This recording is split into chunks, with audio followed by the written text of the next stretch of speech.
சிவாய் நம. ஆன்மீக அன்பர்கள் அனைவருக்கும் அன்பு வணக்கம். இன்றைய ஆன்மீக பதிவில் நாம் பார்க்க இருப்பது தேவார பாடல் பெற்ற 276 தலங்களில் கீழே திருக்காட்டுப்பள்ளி என்று 12வது தேவார பாடல் பெற்ற தலமான ஆரண்யேஸ்வரர் ஆலயத்தை பற்றி பார்க்கலாம். முதலில் அதன் தல வரலாறு என்னவென்று பார்க்கலாம். பிரம்மாவிடம் வரம் பெற்ற விருத்தாசுரன் என்ற அசுரன் தேவர்களை துன்புறுத்தி வந்தான். அவனிடமிருந்து தங்களை காக்கும்படி தேவர்கள் இந்திரனிடம் முறையிட்டனர். எனவே விருத்தாசுரனுடன் போரிட்ட இந்திரன் அவனை சம்ஹாரம் செய்தான். இதனால் அவனுக்கு தோஷம் உண்டானது. தேவலோக தலைவன் பதவியும் பறிபோனது. தனக்கு மீண்டும் தேவ தலைவன் பதவி கிடைக்க குருவிடம் ஆலோசனை செய்தான். அவர் பூலோகத்தில் சிவனை வணங்கிட விமோச்சனம் கிடைக்கப்பெறும் என்றார். அதன்படி பூலோகத்தில் பல தலங்களுக்கு சென்று இந்திரன் இத்தலம் வந்தான். அடர்ந்த வனத்தின் மத்தியில் சிவன் சுயம்பு மூர்த்தியாக இருப்பதைக் கண்ட அவன் சிவபூஜை செய்து வழிபட்டான்.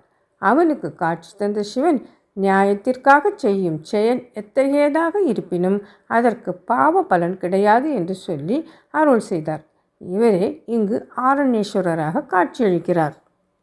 இதுவே இத்தலத்தின் வரலாறாகும். இனி இத்தல பெருமைகளை நாம் பார்க்கலாம். மூலஸ்தானத்தில் சுவாமி சதுரபீடத்தில் மேற்கு நோக்கி காட்சியளிக்கிறார். வனத்தின் மத்தியில் இருந்தவர் என்பதால் இவர் ஆரண்யேஸ்வரர் என்று அழைக்கப்படுகிறார். காட்டழகர் என்றும் இவருக்கு பெயர் உண்டு. அம்பாள் தெற்கு நோக்கி தனி சன்னதியில் இருக்கிறார்.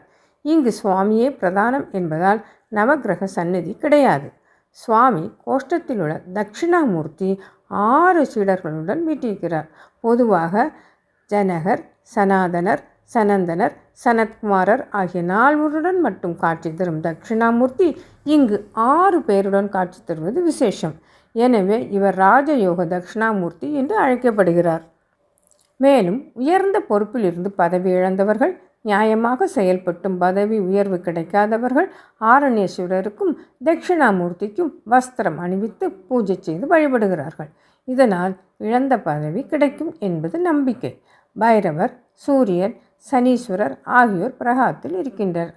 மேலும் இத்தலத்தில் நண்டு விநாயகர் மிகவும் விசேஷமானவர். ஏனென்றால் ஒரு சாபத்தால் நண்டு வடிவம் எடுத்த கந்தர்வனால் வழிபட்டவர் இவர். எனவே இவர் நண்டு விநாயகர் என்று அழைக்கப்படுகிறார். இந்த விநாயகரின் பீடத்தில் நண்டு இருப்பது விசேஷமான அமைப்பு. பொதுவாக விநாயகருக்கு இருக்க வேண்டிய மூஷிக வாகனமும் இங்கு கிடையாது. நண்டு இவருக்கு வாகனமாக இருப்பதால் மூஷிக வாகனம் இல்லை என்கிறார்கள்.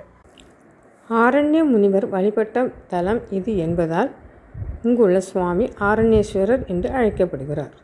கோஷ்டத்தில் மகாகாலர் சிவ வழிபாட்டிற்காக சங்கு ஊதி கொண்டிருக்க ஆரண்ய முனிவர் சிவனை பூஜை செய்யும் சிற்பமும் உள்ளது. இத்தலத்தில் இறைவன் சுயம்பு மூர்த்தியாக அருள்பாலிக்கிறார். பிரகாரத்தில் தசலிங்கம் சன்னதி இருக்கிறது. இந்த சன்னதியில் 7 லிங்கங்கள் உள்ளது. இதில் ஒரே லிங்கத்தில் 2 பானங்கள் இருப்பது வித்தியாசமான அமைப்பு. இந்த அமைப்பை குறிப்பிட்டு சம்பந்தர் தன்னருகே தசலிங்கம் கொண்ட உடையர் என்று பாடியிருக்கிறார்.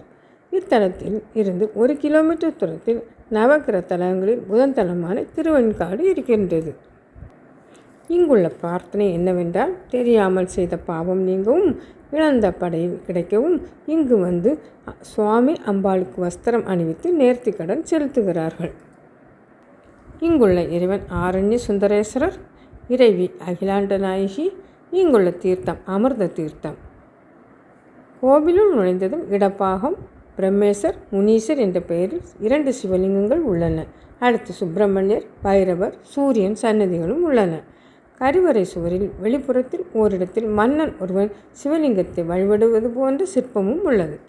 விநாயகர் சன்னதி நந்தி வழிபட்ட பெருமையும் உடையது.